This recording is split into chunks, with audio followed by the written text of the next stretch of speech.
मंगलमय मंगलकरण वीतराग विज्ञान नमो ताहि जाते भये अरहंतादिमः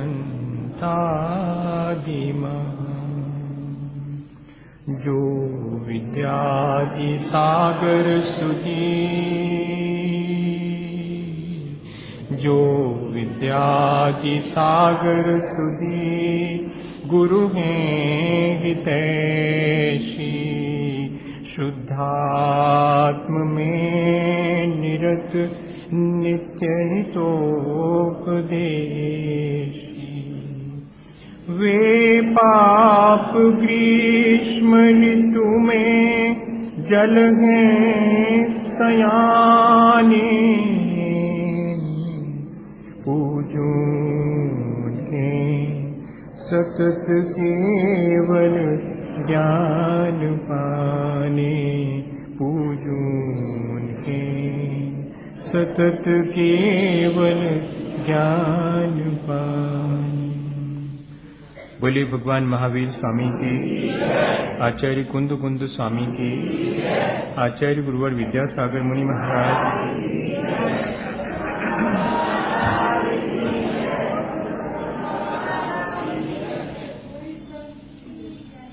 हम सभी लोगों ने पिछले दिनों इस बात पर विचार किया है कि अपने जीवन को अच्छा बनाने के लिए ये भी जरूरी है कि हम अपने जीवन के अंत को भी भला बनाएं।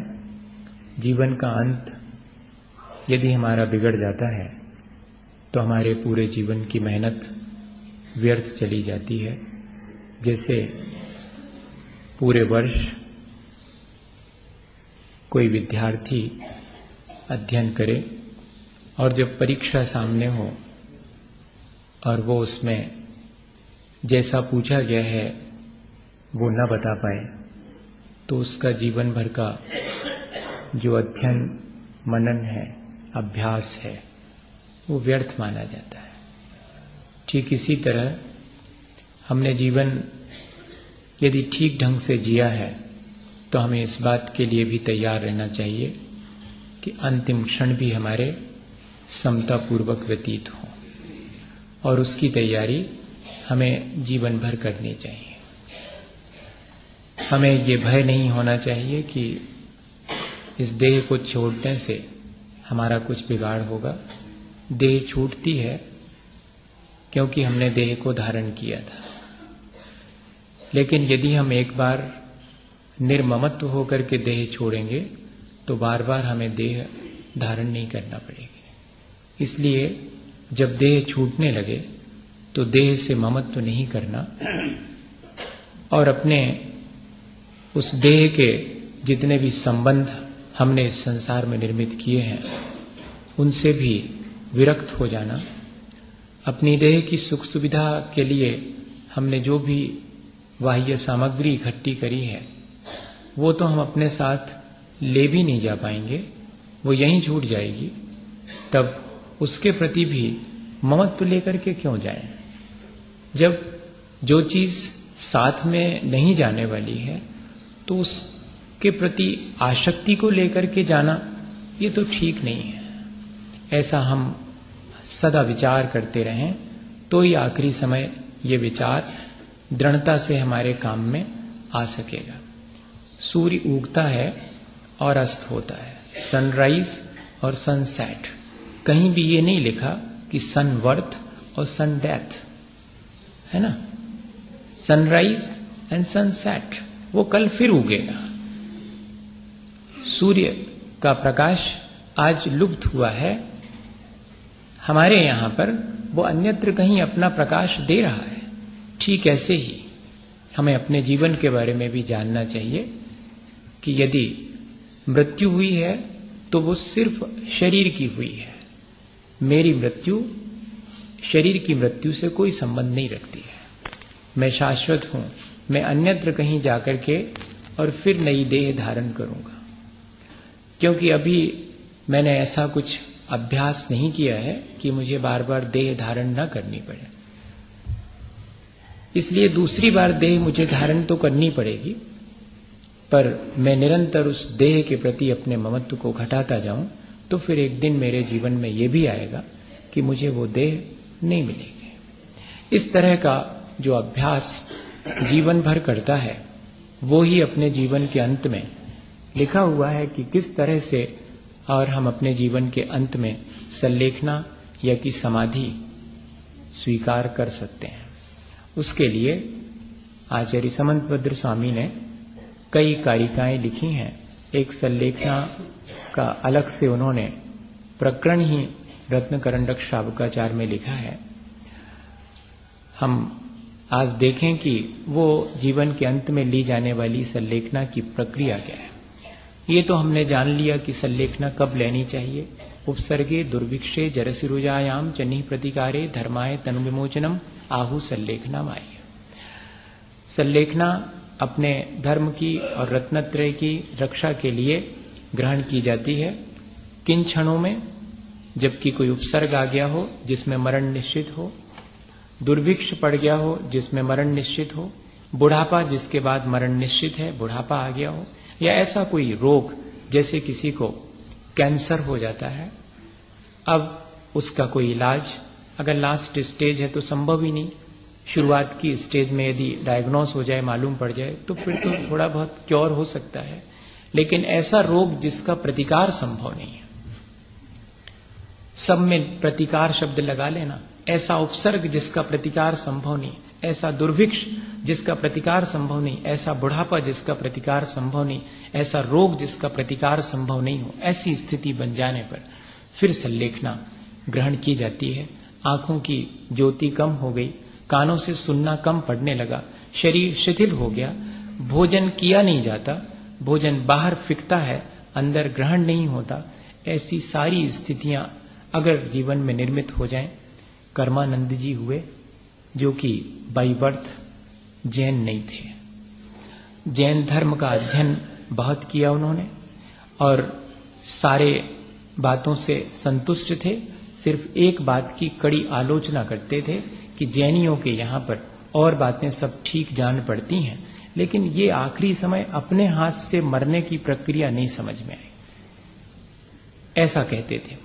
और संलेखना के बारे में उनकी धारणा अच्छी नहीं थी, हमेशा उसको क्रिटिसाइज ही करते थे कि ये संलेखना ठीक नहीं है, इसमें तो अपने हाथ से मरण होगा। जबकि उसके बाद विनोबा ने उस प्रक्रिया को ठीक ठीक समझा और जैन नहीं होने के बावजूद भी अपने जीवन के अंत में भले ही विधिवत संलेखना ना ली हो, लेकिन संलेखना की प्रक्रिया को जो जैन धर्म की है वो अपनाया और आचार्य महाराज के पास समाचार भेजा कि मेरे लिए जीवन के अंत में कोई संदेश, कोई आदेश, कोई उपदेश अवश्य दें। आचार्य श्री को मालूम पड़ा कि विनोबा अभी भी शहद ग्रहण करते हैं, जीवन भर शहद लेते रहे, आखिरी समय पर भी ले रहे हैं। तो आचार्य श्री ने आशीर्वाद के साथ सिर्फ यही समाचार कहलवाया कि विनोबा को अब शहद नहीं लेना चाहिए। वैसे भी उन्हें नहीं लेना था, लेकिन क्यों लेते रहे मैं नहीं जानता, पर अब जीवन के अंत में न लें। जैसे ही विनोबा को मालूम पड़ा तो उन्होंने कहा कि मेरे पर ये कृपा पहले क्यों नहीं की, मैं तो ये सोचता था कि ये खाने योग्य वस्तु है इसलिए मैं खाता रहा, मुझे तो आज आपने अच्छा किया, जीवन के अंत में मैं उसका भी त्याग करता हूं। और अंत में उन्होंने ये पूछ लिया था एक दिन पहले कि भगवान महावीर स्वामी का निर्वाण कब है,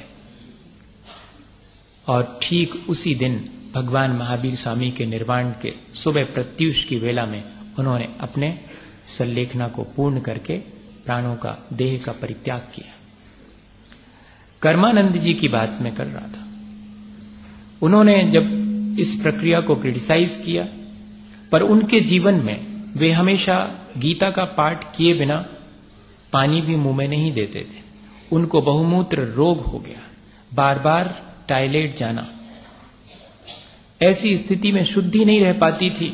शुद्धि नहीं रह पाती थी तो बड़े विकल्प होते थे, और पाठ भी नहीं हो पाता था तो मुख में पानी बिना पाठ किए डालने का मन नहीं होता था, पर मजबूरी। तब पढ़े पढ़े और उनके मन में विचार आया कि शायद मैं ही कहीं गलत था जैनियों के यहाँ पर, इसीलिए ये संलेखना की प्रक्रिया रखी है कि मरण से पहले ही सावधान हो जाओ। आज मेरी ये स्थिति हो गई कि मेरा धर्म भी छूट गया और मुझे ऐसी व्याधि हो गई, अगर मैं पहले से अपनी तैयारी कर लेता तो आज ये व्याधि काय को होती। और पड़े पड़े परिणाम इतने भीग गए कि मन में ये विचार आया कि यदि इस रोग से मुक्त हो गया तो जैनियों के अनुसार आचरण का पालन करके संलेखना लेऊंगा। और कर्म का संयोग ऐसा कि 4 दिन के अंदर बहुमूत्र रोग ठीक हो गया। दीक्षा ली थी क्षुल्लक बन करके और फिर उसके बाद अपने जीवन का यापन किया। ऐसा उदाहरण है, ये आचार्य महाराज ने सुना। कर्मानंद जी भैया, संलेखना सिर्फ जैनियों की बपौती नहीं है। संलेखना जो भी वास्तव में अपने जीवन को ठीक ठीक ढंग से जीता है और अंत में भी समता पूर्वक अपनी देह को छोड़ना चाहता है, अपने जीवन को जिसने जीवन भर अच्छे से जिया और अपने परलोक को भी जो सुधारने की प्रक्रिया अपनाना चाहता है, अपनी गति को सुधारना चाहता है आगे के लिए, उसे संलेखना अनिवार्य ही है। आचार्य भगवंतों ने इसकी एक प्रक्रिया दी है। अगर ऑल ऑफ सडन हमारे जीवन में ऐसा अवसर आ जाए तो हमें 4 प्रकार के आहार का और समस्त परिग्रह का त्याग करके और समता पूर्वक देह छोड़नी चाहिए। और यदि ऐसी स्थिति नहीं है और हमारे पास समय है तो हम फिर शांति पूर्वक किसी गुरु के चरणों में जाकर संलेखना ग्रहण करें। जो संलेखना ग्रहण करने की तैयारी करता है उसे क्षपक कहते हैं, और जो संलेखना करवाते हैं उन्हें निर्यापक कहते हैं। ये 2 टेक्निकल वर्ड है, क्षपक और निर्यापक। एक क्षपक की संलेखना कम से कम 2 निर्यापक, अधिकतम 48 निर्यापकों के द्वारा होती है। ये आगम है, इस तरह की प्रक्रिया है। और क्षपक को क्या करना पड़ेगा? एक चीज और, कोई अगर साधु हैं तो उन्हें भी अपने संघ को छोड़ करके अन्य संघ में जाकर ही संलेखना ग्रहण करनी चाहिए। ऐसा आचार्य कुंद कुंद स्वामी का उपदेश है। वे अपने ही संघ में संलेखना ना करें, इससे अच्छा घर चले जाएं, ऐसा लिखा है कड़े शब्दों में। क्यों? क्योंकि अपने संघ में ही संलेखना करेंगे तो राग उत्पन्न होने की संभावना अधिक है। अपेक्षाएं ज्यादा रहेंगी कि सब मेरे से परिचित हैं, मेरे संघ के हैं, मेरी अच्छी सेवा होनी चाहिए। ऐसी अपेक्षाएं और राग भाव अधिक रहेगा। इसलिए आचार्य ज्ञान सागर जी महाराज ने जब संलेखना ग्रहण की तो आसपास कोई भी नहीं था जिसके पास वे जा सकें। तब उन्होंने अपने ही शिष्य आचार्य महाराज के चरणों में अपनी संलेखना करवाने का निवेदन किया था। अन्यथा उन्होंने स्वयं ही कहा कि मुझे किसी न किसी अन्य निर्यापक आचार्य के चरणों में पहुंचना चाहिए। वास्तविक प्रक्रिया तो यह है, जिससे कि अपेक्षाएं और राग और कषाएं, इन सब को हम आसानी से मंद कर सकें। ये प्रक्रिया है। अब कैसे संलेखना ली जाएगी? जब भी संलेखना का मन हो, जीवन का अंत जान करके, तो पहले किसके चरणों में संलेखना लेनी उसकी खोज कर लेना चाहिए पहले से, और उसके चरणों में जाकर के आचार्य भगवंतों ने लिखा है औत्मार्थिक प्रतिक्रमण किया जाता है। एक दैवशिक प्रतिक्रमण होता है जो हम शाम को करते हैं, एक रात्रिक प्रतिक्रमण होता है जो सुबह सो के उठते तब करते हैं, एक आहार के बाद लौट करके 11:15 बजे ईरियापत प्रतिक्रमण होता है, एक 15 दिन में होता चतुर्दशी के दिन, जैसे आज चतुर्दशी है, पाक्षिक प्रतिक्रमण, एक 4 महीने पूरे होने पर होता है, वो कहलाता चातुर्मासिक प्रतिक्रमण, और एक होता है जब दीपावली आएगी वार्षिक सांवत्सरिक प्रतिक्रमण। ये सारे 6 प्रतिक्रमण तो जीवन भर करना पड़ेंगे, लेकिन जीवन के अंत में 7वां प्रतिक्रमण औत्मार्थिक प्रतिक्रमण किया जाता है, जिसमें जीवन भर के दोषों का निवेदन करना होता है और उनके लिए प्रायश्चित ग्रहण करना होता है। गुरु के समीप ये सबसे पहला काम। स्नेहम वैरम संगम परिग्रहम चापहाय शुद्ध मना स्वजनम परिजनमपिपा शांत्वा शमयेत प्रियैर्वचनै आलोच्य सर्वमेन कृतकारित मनुमतम च एन निर्व्याजेन आरोपयेन महाव्रत मामरण स्थायी निश्शेष। ये 2 श्लोक आचार्य समंतभद्र स्वामी ने सल्लेखना लेने वाले के लिए प्रक्रिया बताने के लिए लिखे हुए हैं। स्नेहम वैरम संगम चापहाय शुद्ध मना, अत्यंत निर्मल चित्त होकर सारे स्नेह संबंधों को, और इतना ही नहीं सारे बैर भाव को और समस्त संग अर्थात परिग्रह को छोड़कर अत्यंत निर्मल मन, क्योंकि ये चीजें इनके कांटेक्ट में रहने से हमारी निर्मलता भंग होती है, मलिनता आती है। इसलिए स्नेहम वैरम संगम चापहाय शुद्ध मना, अत्यंत शुद्ध होकर, और इतने ही नहीं स्वजनम परिजनम अपीचा, अपने संबंधी और अन्य जनों सबके प्रति क्षमयेत, इतना ही नहीं शांत्वा प्रिय वचनई, अत्यंत प्रिय वचनों के द्वारा उन्हें क्षमा करना सबसे पहले, फिर उनसे क्षमा मांगना। हम दूसरे से क्षमा तो मांगते हैं पर उससे क्षमा नहीं करते हैं, तब आधा अधूरा मामला होता है। इसलिए सबसे पहले सामने वाले को क्षमा करना, उसके प्रति क्षमा भाव धारण करना, तब जाकर प्रिय वचनों के द्वारा उससे निवेदन करना कि मुझे भी क्षमा करें, मेरे प्रति आप अपना मन, क्योंकि मैंने अपना मन आपके प्रति अब अच्छा कर लिया है, तो आप भी अपना मन हमारे प्रति अच्छा कर लें, क्योंकि जीवन में अब विदा की वेला है। अब तो कहते हैं कि मरण के साथ क्या वैर, क्या शत्रुता रखना, इसलिए अब मेरे प्रति अपना मन खराब न रखें, आप मन को अच्छा कर लें। यह प्रक्रिया करते हैं और फिर आलोच सर्वमेनम, और जीवन भर जितने भी दोष किए हैं उन सब की शुद्ध मन से गुरु के सम्मुख आलोचना करना। जिंदगी भर दूसरे की आलोचना करते रहे हो सकता है, तब बहुत मुश्किल है कि अपनी आलोचना अपने हाथ से करने का मन हो।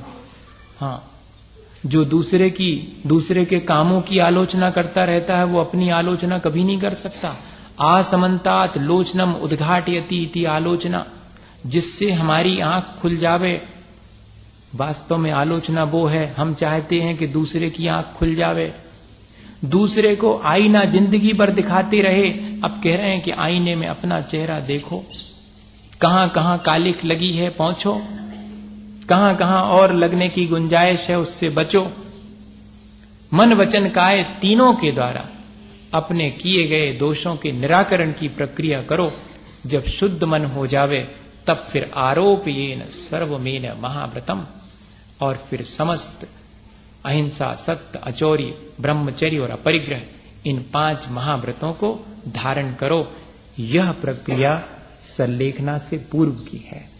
जो व्यक्ति सल्लेखना लेना चाहे उसे स्वयं अपनी इतनी तैयारी जीवन भर तो नहीं ले पाए, हो सकता महाव्रत, लेकिन अंत में महाव्रत लेने की ऐसी भावना भानी चाहिए।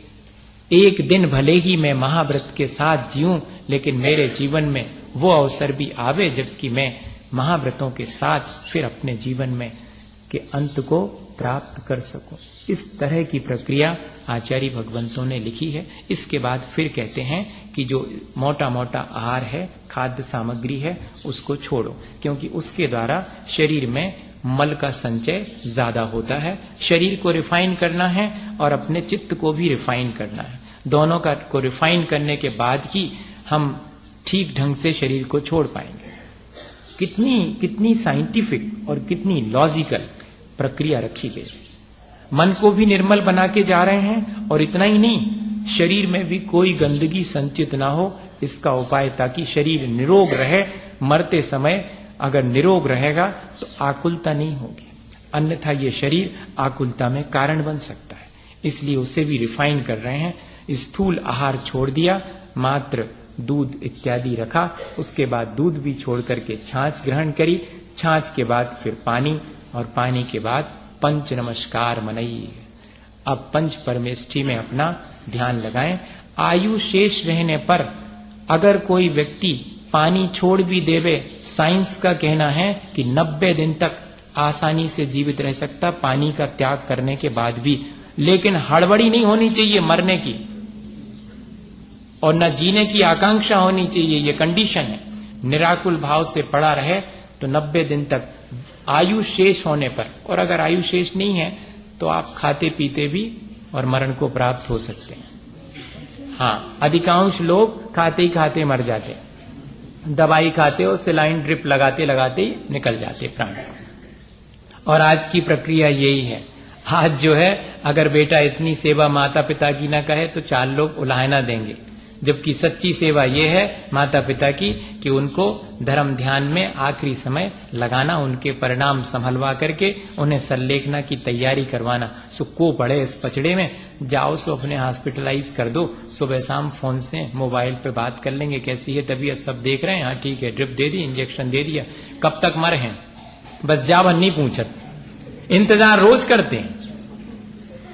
हाँ, पूछते तो कोई नहीं पूछता कब तक मरेंगे, लेकिन अभी कैसा है, अभी कोई चांसेस नहीं, अभी कोई चांसेस नहीं, ठीक होने के नहीं, जाने के अभी कोई चांसेस नहीं। ये क्या प्रक्रिया है?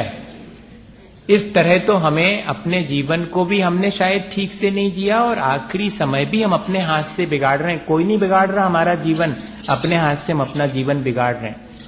वास्तव में प्रक्रिया यह होनी चाहिए, लेकिन इस प्रक्रिया को हम बिना समझे और कैसे जीवन में ला सकते हैं, इसलिए हमने सोचा कि अपन इस चीज को समझें। कोई बात नहीं, अपन अभी तक जो करते आए हैं वो ठीक नहीं था, अब हम अपने जीवन को इस प्रक्रिया को समझ करके संभाल सकते हैं और अपने आने वाली पीढ़ी को भी ये संदेश दे सकते हैं अपने जीवन से, अपने जीवन में ऐसा करके, इसकी तैयारी करके।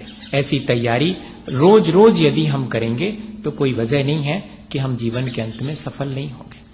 और इस तरह यदि हम जीवन के अंत को संभाल लेते हैं तो हमारा जीवन वास्तव में अच्छा बन सकेगा। हमें इस बात का विचार नहीं करना चाहिए कि कौन करता है आज के समय में ऐसा, कोई तो नहीं कर पाता, सब तो फेल हो जाते हैं। आप इतनी कठिन कठिन बात बता रहे हैं, ऐसा नहीं है। एक युवक नाव में बैठा हुआ रोज इस पार से उस पार जाता था। एक दिन उसका बहुत पुराना मित्र नाव में आकर के बैठा और उसने कहा कि सुनो, पहले तो तुम्हारे पिता भी नाव में बैठा करते थे, अधिकांश समय तो वे ही चलाते थे, अब तो देखता हूं कि ये जिम्मेदारी तुम्हारे ऊपर आ गई है, पिताजी नहीं आते अब। तो उसने कहा कि पिताजी तो रहे नहीं है। अरे कब नहीं रहे, मुझे पता ही नहीं लगा, क्या हुआ था? कुछ नहीं, नाव चलाते समय एक बार तूफान में उनकी नाव डूब गई और उसी में उनका मरण हो गया। अच्छा, तब भी तुम नाव चलाते हो? उसने कहा हमारा काम है। मां का क्या हुआ? मां के साथ भी यही हुआ। मेरे पिता के बाद उन्होंने नाव चलाना शुरू की, बेबी डूब गई। और तुम्हारी एक बड़ी बहन भी थी, बड़ी बहन भी इसी नाव चलाते चलाते डूब गई। अरे इतने 3 लोग तुम्हारे परिवार के इस नाव को चलाते चलाते और डूब गए, फिर भी तुम इसी नाव को इस पार से उस पार ले जाते हो। नहीं चलाते, उन्हें भी मरना पड़ता है, ये ध्यान रखना। मेरे पिता नाव चलाते मर गए इसलिए मैं नाव चलाना छोड़ दूं, मेरी मां नाव चलाते मर गई इसलिए मैं नाव चलाना छोड़ दूं, या मेरी बहन मर गई इसलिए मैं नाव चलाना छोड़ दूं। नहीं, जो लोग नाव नहीं चलाते वे भी मरते हैं। मुझे मालूम है कि चाहे नाव में बैठें, समुद्र में इस पार से उस पार जाएं या ना जाएं, एक दिन मरण निश्चित है। इसलिए मैं इतनी बड़ी रिस्क लेकर के भी अपने जीवन में अपना जीवन जीता हूं और अपनी उस प्रक्रिया को नहीं छोड़ता हूं। क्या हम इस छोटी सी घटना से कोई मैसेज लेना चाहेंगे? हम देख रहे हैं कि कोई भी ठीक ढंग से मरण नहीं कर पा रहा है, तो इसके मायने क्या है कि यहां कोई भी ठीक ढंग से मरण नहीं कर सकता, संलेखना नहीं ले सकता, सिर्फ मुनि महाराज ही संलेखना ले सकते हैं, ऐसा निर्णय ले लें क्या?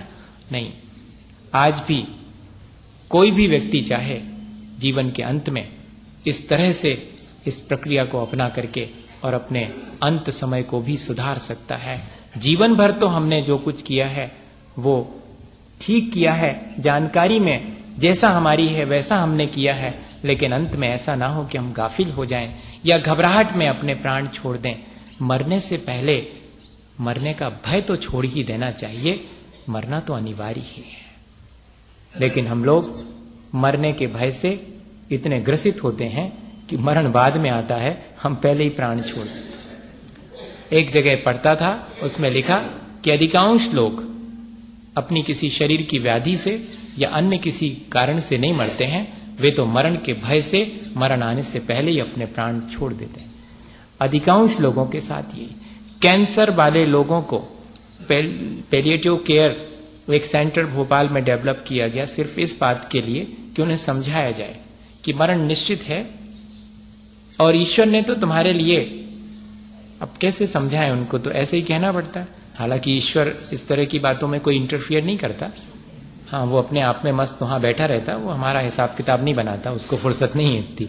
लेकिन कहने में यही आता है कि देखो ईश्वर ने तुम्हारे लिए और कितनी बड़ी फैसिलिटी दी है, तुम्हें इंडिकेशन दे दिया है कि अब तुम्हारा मरण आने वाला। मैं तो सोचता हूं कि कैंसर हो जाना एक वार्निंग है जीवन को संभालने की, रोध होकर के जीवन व्यतीत करने की नहीं है, बल्कि एक वार्निंग है, क्योंकि उसका इलाज नहीं है। जिन्होंने भी इलाज किया है वे भी कहते हैं कि 2, 4, 10 साल जी सकते हैं, बाकी नहीं जी सकते हैं, इससे ज्यादा नहीं। जब ये तय हो गया है कि मेरा मरण निश्चित है, तब मैं अपनी लाइफ स्टाइल क्यों ना चेंज कर लूं। ऐसा नहीं है कि ऐसे उदाहरण नहीं है। एक श्वेतांबर भाई का उदाहरण है, मुझे उनका नाम तो याद नहीं है, और दूसरा गीता बहन जो कि विनोबा के आश्रम में थी।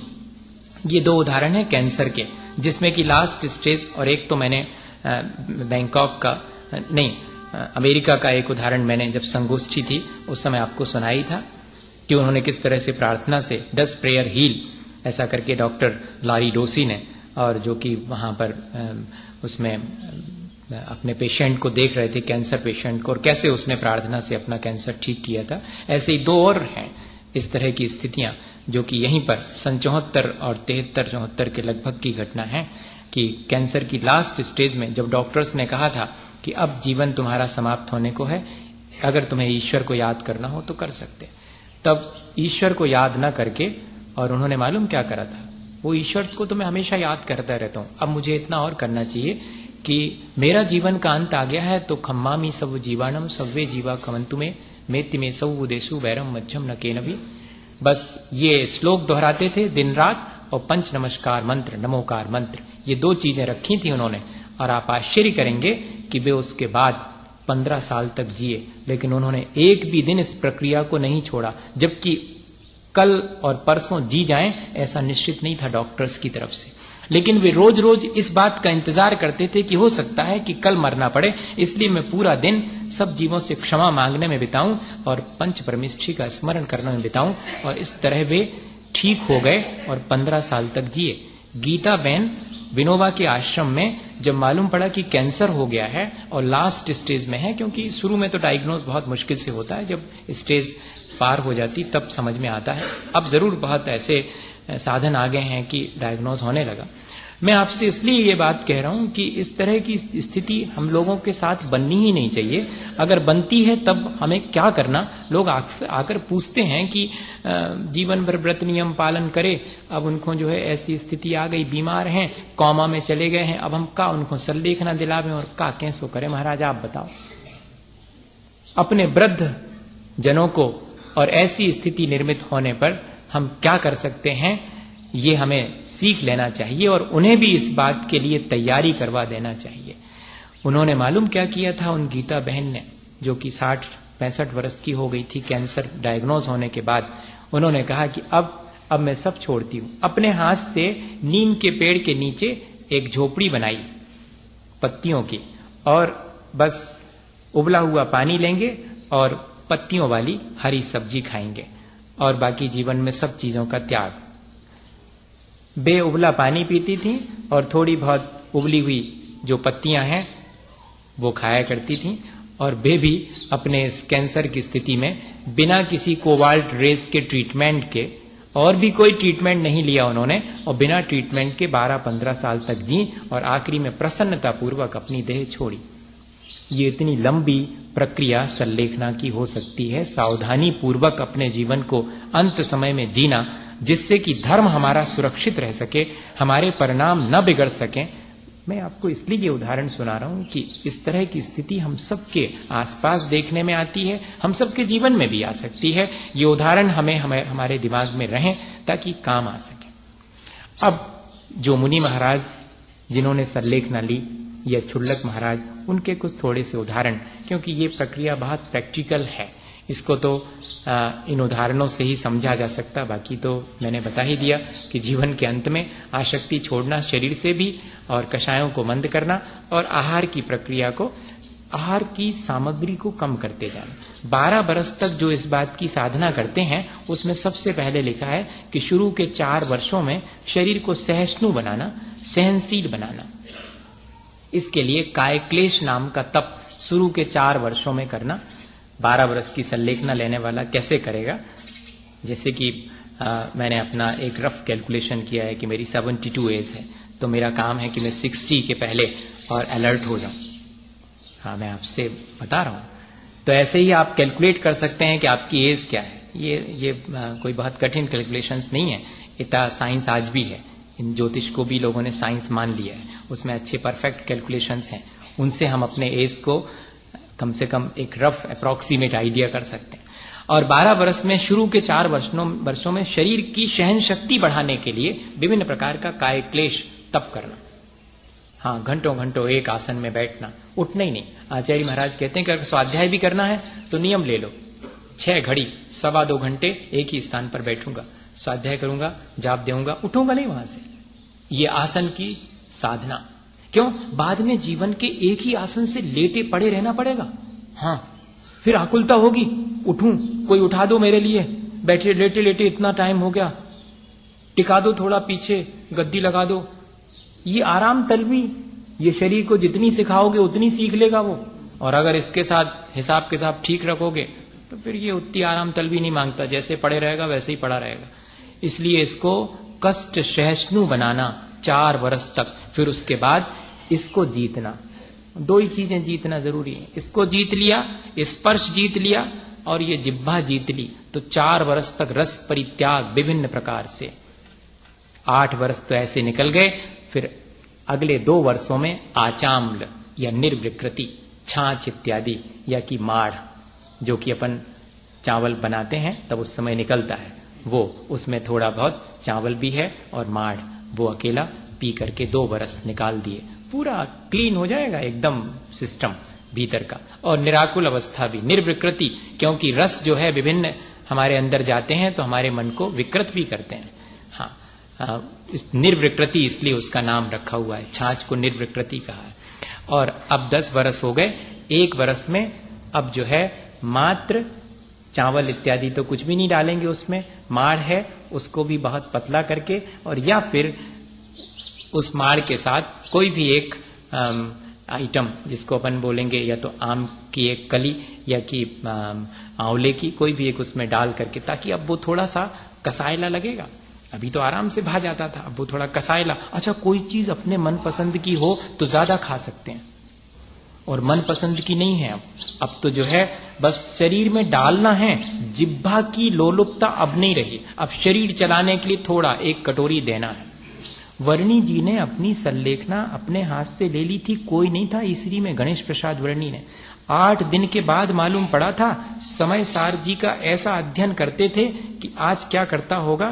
कंठस्थ थी उनको अमृतचंद्र स्वामी की टीका, जिसको लगाने में हमको भी आज बहुत मुश्किल होती संस्कृत से सीधी सीधी हिंदी करने में, हिंदी देखना पड़ती। उनको कंठस्थ थी संस्कृत में, और उनने जीवन के अंत में उस समय सार का वास्तव में उपयोग किया है कि देह अलग है और आत्मा अलग है।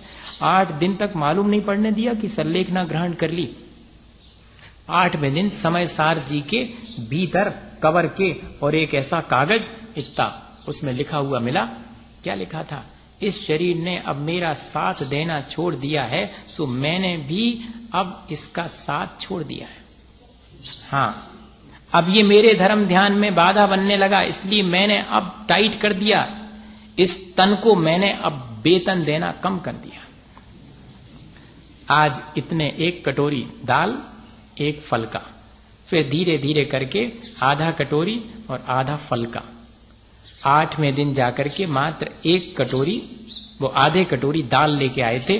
तब मालूम पड़ा कि 8वें दिन का इसमें लिखा है कि 8वें दिन ये इतनी सजगता, अपने हाथ से खुद लिख करके रख लिया है कि इतना इतना दे रहा हूं। वास्तव में सल्लेखना कोई और तो करवाने में निमित्त बन सकता है, करनी तो स्वयं ही पड़ती है। तैयारी जिसकी होगी वो ही कर सके। इतने सजगता पूर्वक आखिरी के 11वें वर्ष में थोड़ा बहुत स्वल्प मात्रा में ग्रहण कर लिया, और फिर उसके बाद अब बचा 1 वर्ष, सिर्फ उसमें 6 महीने मध्यम प्रकार के। अब तपस्या खूब कर ली, अब शरीर के साथ में जाति नहीं करना। हाँ, अभी तो अपन ने जाति तो पहले भी नहीं की उसको, लेकिन सहनशील बना दिया है, कष्ट सहिष्णु बना दिया। अब जो है आखिरी के 6 महीने में मध्यम प्रकार के तप और परिणाम निर्मल, और अंत के 6 महीने में फिर से उत्कृष्ट तप। मतलब 1 आहार 1 उपवास, 2 उपवास 1 आहार, 3 उपवास 1 आहार, 4 उपवास 1 आहार। बस आहार में भी क्या, पानी। 3-3, 4-4 दिन के गैप से पानी लेना शुरू कर दिया। बस इस तरह से अंत के 6 महीने और आसानी से व्यतीत करना, ये पूरी की पूरी प्रक्रिया है। इस तरह की सल्लेखना तो अभी पिछले दिनों हुई, मेरे देखने में तो नहीं आई, पर जो 20, 25 और 40 दिन की सल्लेखनाएं हुई वो जरूर देखने में आई। जिनेन्द्र वर्णी की सल्लेखना तीसरी में हुई 22-23 मई 1983, और उसके पहले जो 81 और 82 में सल्लेखनाएं हुई, उनमें से 2 सल्लेखनाओं के बारे में कहूं। सल्लेखना में परीक्षा भी बहुत होती आखिरी समय पर, सावधानी है या नहीं, निर्यापक आचार्य इस बात की परीक्षा भी करते हैं, और कई मुश्किलों का सामना करना पड़ता है। उस सब की तैयारी पहले से होनी चाहिए।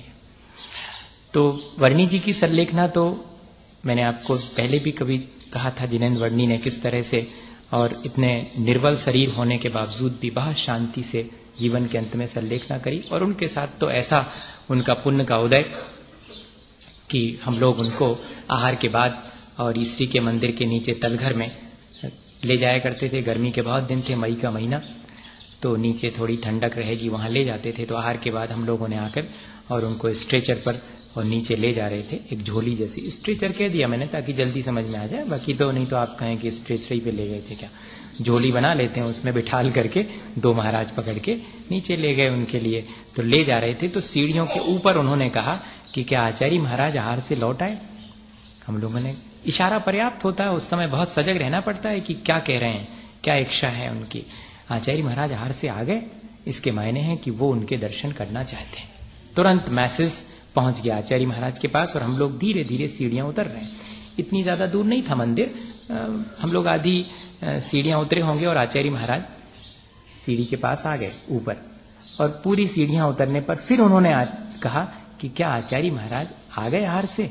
हम लोगों ने तो पहले ही देख लिया कि खड़े हो गए आकर के। तो हम लोगों ने कहा देखो ना वर्णी जी, वो तो आ गए आचार्य महाराज सीढ़ियों पर।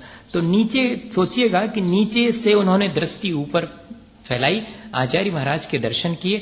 महाराज नमोस्तु नमोस्तु, और तीसरी बार तो नमोस्तु निकले ही नहीं, और गर्दन, और हम लोगों ने नीचे रख दिया और सल्लेखना पूरी हो गई। बताइएगा, इस तरह से इस तरह जो है और सल्लेखना की जाती है, कोई विकल्प नहीं। बड़ा उत्साह और बड़ी निर्मलता परिणामों की और सजगता, ये सब सद जाती है। 2 छोटे छोटे और उदाहरण बताऊंगा। बदामी लाल जी जो वैराग सागर बन गए थे आहार जी के चतुर्मास में, वो मैंने गलती से कह दिया 80, 81, 85 की बात है ये, आहार जी के चतुर्मास में। तब वहां पर उन्होंने 4 महीने लगभग साधना करी, और उसके बाद अंत उनका समाधि पूर्वक हुआ। और एक दिन जब वो आहार के लिए गए तो होता है इस तरह की स्थिति। अभी तो आपको ऐसा लगता है कि क्या है, महाराज जी को कोई दिक्कत नहीं है, झट से खड़े हो गए, फटाफट जो हाथ में लिया, प्रैक्टिस हो गई है, हाँ बढ़िया से। और क्या थाली वाली की थाली से भी बढ़िया खा लेते हैं वो तो अपने आराम से, ऐसा लगता है। लेकिन जब अस्वस्थता होती है तब परीक्षा होती। फिर बाद में ये अंजलि जो पानी से भरी है फिर ऐसी जाती है और मुंह तक नहीं पहुंचती, और मुंह से टकरा के पूरा पानी नीचे गिर जाता, एक बूंद नहीं जाता भीतर। ये ध्यान रखना, जब अस्वस्थता हो जाती है या कि हाथ और शिथिल हो जाते हैं जब अंत समय पर, ये परीक्षा है उस समय, और इसी में लेना पड़ेगा। अब कुछ नहीं मिलने वाला है, और आकुलता छोड़नी पड़ेगी, क्योंकि जा नहीं रहा भीतर, और आकुलता बहुत होती कि पी लूं। तब है परीक्षा के क्षण। तब उनके साथ भी यही हुआ। अंजलि में एक बार पानी लिया, पूरा नीचे गिर गया, उनके होंठ खुले रह गए, जिह्वा बाहर निकल आई कि पी लेता मैं।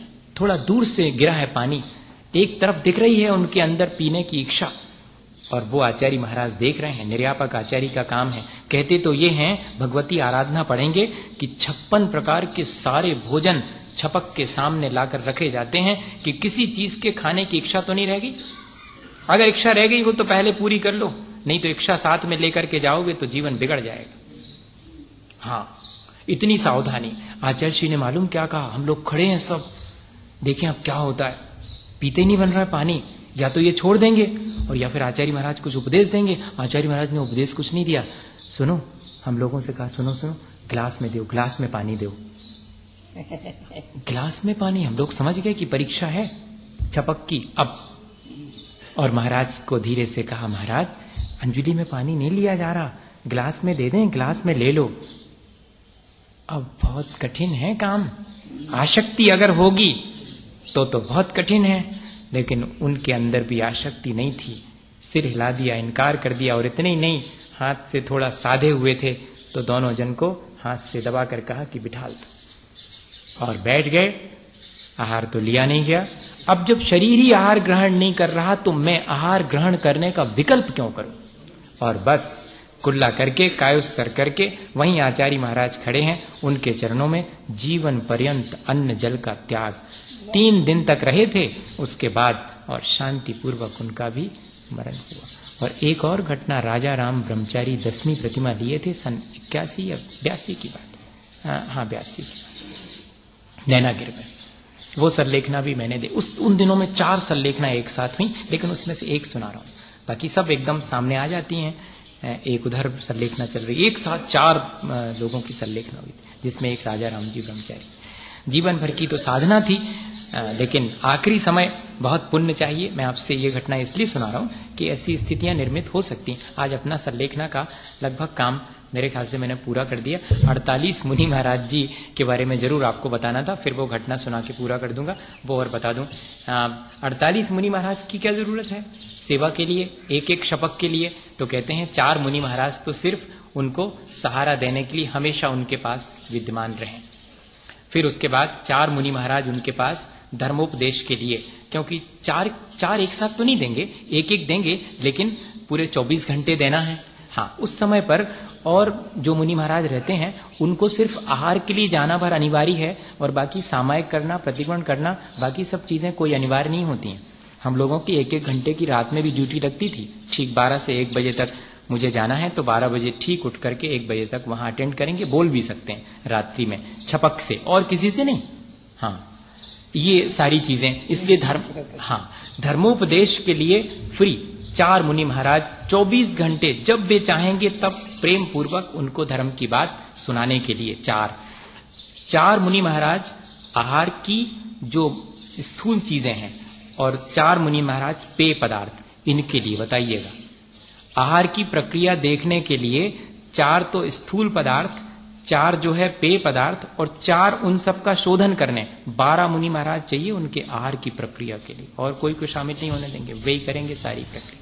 उसके बाद 4 मुनि महाराज उनके मल मूत्र इत्यादि की शुद्धि करने के लिए, 4 मुनि महाराज जहां उनको वसति में रुकाया गया है उसकी सुरक्षा करने के लिए चारों दिशाओं में खड़े रहेंगे, कोई डिस्टर्बेंसेस ना हो।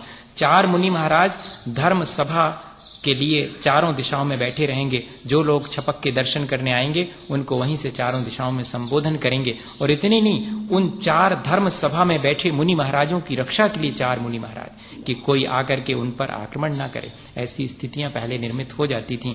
और 4 मुनि महाराज रात्रि जागरण करके पूरा पहरा देंगे, इसके लिए तय रहते थे। और 4 मुनि महाराज के सामने पेपर फैले हुए हैं जिनमें सारे देश विदेश में क्या प्रतिक्रियाएं हो रही हैं इस सरलेखना की, क्या घटित हो रहा है सब में, उसके लिए देश विदेश की खबरें रखने के लिए। और 4 मुनि महाराज तैयार बैठे हैं कि अगर कोई वाद विवाद करने आ जावे, शास्त्रार्थ करने कि ऐसे कैसे आप ये करवा रहे हैं, तो उनके समाधान के लिए। बताइए, इतनी पूरी आचार्य भगवंतों ने एक व्यक्ति के मरण के लिए इतनी तैयारी, तब जाकर के जो है और जीवन सार्थक होता है। इसको पढ़ करके कभी पढ़ेंगे, और हमने तो संक्षेप में बता दिया, पढ़ेंगे तो लगेगा कि एक बिल्कुल कहना चाहिए वर्कशॉप जैसे सोचिए, जैसे जीवन भर के लिए अपन कुछ तैयारी करते हैं, ऐसे ही एक शपथ के लिए 48 लोग इतने अलर्ट हैं और वो अपना आत्म कल्याण करने में लगा हुआ है, उसके लिए इतना हेल्प कर रहे हैं। कहते हैं कि अगर तीर्थ यात्रा के लिए जा रहे हो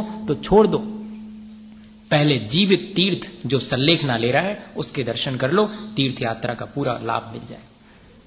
ऐसा लिखा। इसलिए ये सल्लेखना छोटी मोटी चीज नहीं है।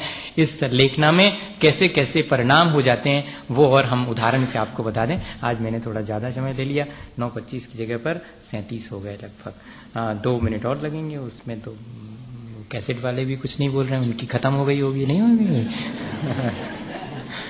सबका फिक्स रहता टाइम।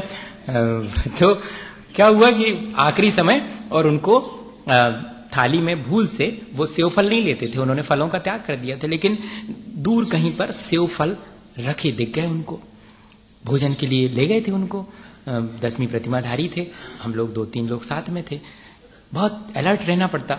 छपक क्या चाहता है, बार बार उनकी दृष्टि सेव फल पे जा रही थी। तो हम लोगों ने मार्क कर लिया कि इनकी इच्छा तो है, भले इन्होंने त्याग किया है, परीक्षा हो रही है, आखिरी समय। सीधे जाकर के आचार्य श्री से निवेदन कर दिया कि छपक की इच्छा तो दिखती है कि सेव फल खाना है और त्याग तो किया है आपसे। उन्होंने कहा कोई बात नहीं, कल आहार में उनको सेव फल दे देना, मेरा बोल देना कि महाराज ने कह दिया है। हम लोगों ने कहा ठीक। दूसरे दिन आहार की प्रक्रिया में उनने अपनी थाली में सेव फल रखे देखे तो उनको बड़ा आश्चर्य हुआ कि मैंने तो सेव फल का त्याग किया, बड़े थाली में क्यों आज रखे गए हैं, क्यों रखे गए हैं, मेरे मन की बात क्या इन लोगों ने जान ली है क्या? और फौरन जो है वो उठाने लगे कि नहीं नहीं ये। तो हम लोगों ने कहा कि नहीं, आचार्य महाराज ने स्वीकृति दे दी है कि आपको अगर और कोई चीज नहीं रुचिकर लगती है और ये अच्छी लगती है तो आप ले लीजिएगा, कोई बात नहीं, आपने त्यागा था उसका प्रायश्चित दे देंगे बाद में। इच्छा तो थी, और जब ऐसा कहा तो ले लिया। एक टुकड़ा, देखना, एक टुकड़ा हाथ में लिया है। अब लेकिन शरीर तो शरीर है, वो तो पानी भी ग्रहण नहीं कर रहा और आप चाह रहे हैं कि सेव फल। खाया ना खाया बराबर, थोड़ा सा मुंह में गया, थोड़ा नीचे गिर गया, मुंह में से भी आधा धूधा नीचे टपक गया और खाया नहीं गया। ऐसी स्थिति, अब मन में अत्यंत ग्लानि कि एक तो मैंने छोड़ दिया, खाने की इच्छा करी और खा भी नहीं पाई, धिक्कार। ऐसा मन में भाव आया, फौरन वहां से कुल्ला करके आचार्य महाराज के चरणों में पहुंचे कि अभी तक तो मैंने सिर्फ बाहर से त्याग किया था, अब मैं अंतरंग में भी खाने का त्याग करता हूं कि अब नहीं खाऊंगा जीवन पर्यंत। भैया, इस तरह की स्थिति भी निर्मित हो जावे कि जो चीजें त्यागी हैं उनके भी खाने की इच्छा हो जावे, तो आसपास के लोगों का कर्तव्य है कि वे उस चीज से उसे विरक्त करें। इतनी सावधानी, दूसरे के कल्याण में सहयोगी बनना बहुत कठिन काम है, पर स्वयं की भी तैयारी करनी चाहिए, और कोई अगर इस तरह की तैयारी कर रहा है तो उसमें मदद भी करनी चाहिए, तब जाकर एक दूसरे के सहयोग से, और ये इतना बड़ा काम हो पाता है। अपने आत्म कल्याण का ये काम बहुत महत्वपूर्ण है, ऐसा मान करके, और अपन भावना तो इसकी भाते रहें, इसी भावना के साथ कि हमने जीवन अच्छा जिया है तो जीवन